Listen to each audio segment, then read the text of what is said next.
Welcome to explore now. आज हम हैं खगड़िया ज़िले में। ये खगड़िया कहाँ है? दरअसल बिहार में खगड़िया ज़िला पड़ता है। अगर आप नक्शे पर देखें तो ये अपनी बाउंड्री या सीमा को शेयर करता है सहरसा ज़िला, भागलपुर ज़िला, बेगूसराय ज़िला, समस्तीपुर, मधेपुरा और मुंगेर ज़िले के साथ। यह ज़िला बना था या अस्तित्व में आया था 10 मई 1981 को और ये आज भी मुंगेर सब डिवीज़न का हिस्सा है। अगर एरिया की बात करें तो 1485 स्क्वायर वर्ग किलोमीटर में ये फैला हुआ है और यहाँ 250 गाँवों में 16 से 17 लाख की आबादी रहती है। अगर हिस्टोरिकली देखें तो एंशिएंट टाइम में ये अंग प्रदेश का हिस्सा था। अंग प्रदेश जो आज की तारीख में भागलपुर जिला कहलाता है। यह वही अंग देश था जिसके महाराजा कर्ण थे, दानवीर कर्ण। आज हम खगड़िया घूमेंगे और साथ ही कैमरे की नज़र से आपको भी पूरा खगड़िया दिखाएंगे। खगड़िया 7 नदियों से घिरा हुआ है और अपने अंदर विहंगम इतिहास और धरोहरों को समेटे हुए है। यहाँ बहने वाली 7 नदियों में पवित्रतम नदी गंगा, गंडक, बूढ़ी गंडक, बागमती, कमला, बलान, कोसी सभी आती हैं। कोसी नदी हर साल बाढ़ भी लाती है और बाकी नदियाँ भी यहाँ बाढ़ लाती हैं, जिसकी वजह से यहाँ जल जमाव होता है, वाटर लॉगिंग होता है। लेकिन अच्छी बात यह है कि इसी बारिश के कारण यह खगड़िया ज़िला एशिया में मकई का नंबर 1 उत्पादक है, यानी नंबर 1 प्रोड्यूसर है। यहाँ मकई की बम्पर पैदावार होती है।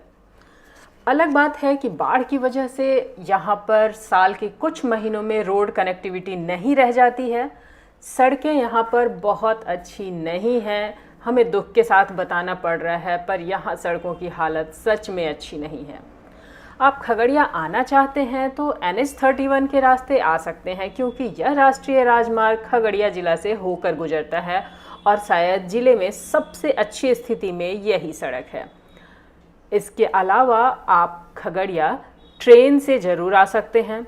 खगड़िया के बारे में कहा जाता है कि it is a small town with major railway junction. जी हाँ, शहर छोटा ज़रूर है, लेकिन यहाँ का रेलवे स्टेशन बहुत बड़ा जंक्शन है, विहंगम है। और यहाँ इस रेलवे स्टेशन पे रोज़ाना 100 से ज़्यादा ट्रेनें आती हैं और यहाँ से अगले डेस्टिनेशन के लिए खुलती हैं।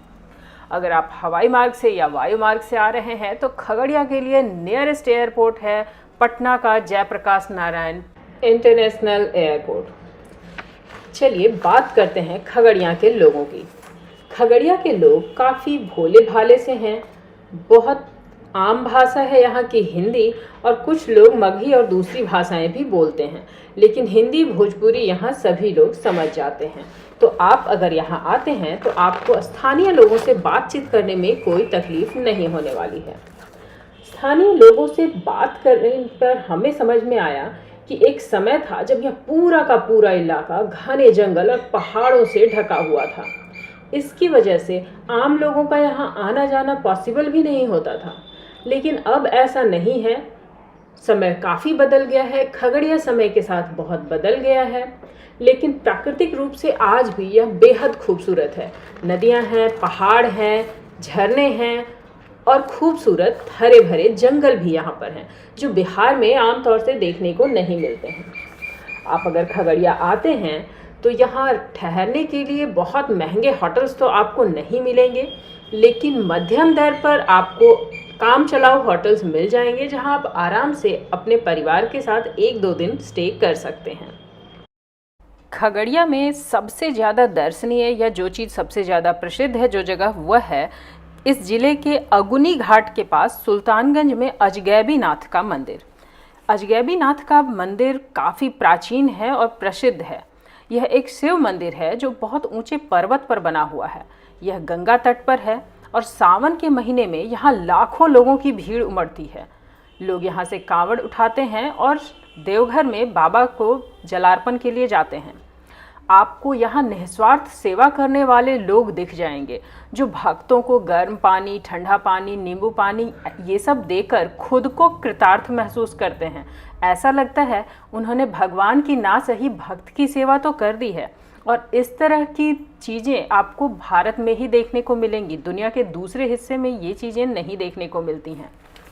ऐसा नहीं है कि ये एकमात्र ऐसी जगह है जो आप खगड़िया में देख सकते हैं। खगड़िया में घूमने के लिए और भी काफ़ी कुछ है। सोनौली में माँ दुर्गा का भव्य प्राचीन मंदिर है, जहाँ आसाम और यूपी से भी लोग आते हैं। इसके अलावा खगड़िया में जिला मुख्यालय से मात्र 12 किलोमीटर दूरी पर आपको माँ कात्यायनी का एक मंदिर दिखेगा।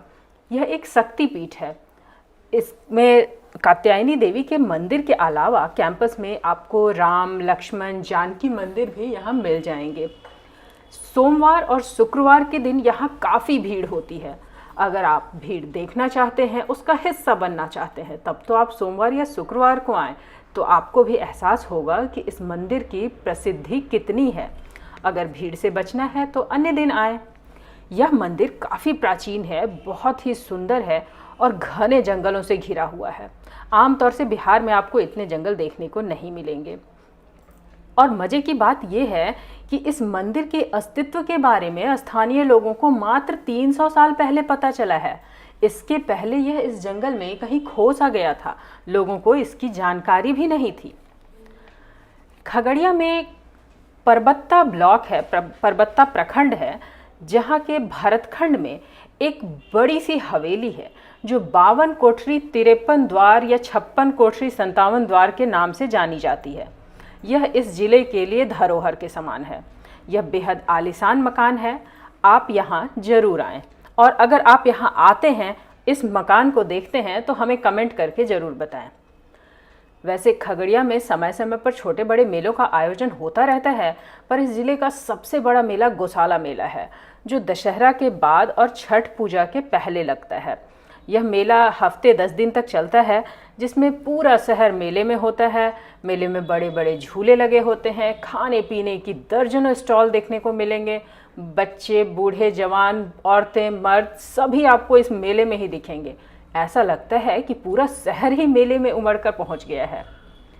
खाने पीने की बात अगर करें तो वैसे तो खगड़िया जिला दूध, दही, केला और मछली के उत्पादन में भारत में एक खास स्थान रखता है। लेकिन एक चीज़ इस यहाँ की ऐसी है जो सच में पूरे खगड़िया में वर्ल्ड फेमस है, वो है करुआ मोड़ का पेड़ा। यहाँ का पेड़ा देवघर जाता है, झारखंड के दूसरे ज़िलों में जाता है, और देवघर जब पेड़ा पहुँच जाता है तो यहाँ से यह भारत में ही नहीं, दुनिया के कोने कोने में बाबा भोलेनाथ का प्रसाद बनकर पहुँच जाता है। इस पेड़े की शुद्धता का ख्याल रखा जाता है और इसीलिए इसका स्वाद हर किसी के ज़बान पर चढ़ जाता है। आप अगर यहाँ आते हैं तो करुआ मोड़ का पेड़ा खरीदना मत भूलिएगा। बिना किसी प्रिजर्वेटिव के गर्मी के दिन में भी 2 हफ्ते तक तो ये नहीं ख़राब होता है। आप अपने अपनों के लिए सौगात के तौर पर भी इसे ले जा सकते हैं। और हाँ, आप खगड़िया आइए ज़रूर। हमें कमेंट करके बताइए कि हमारी बनाई वीडियो आपको कैसी लगी, खगड़िया हमारा आपको कैसा लगा, आपने इसमें क्या अच्छा देखा। Thank you for watching.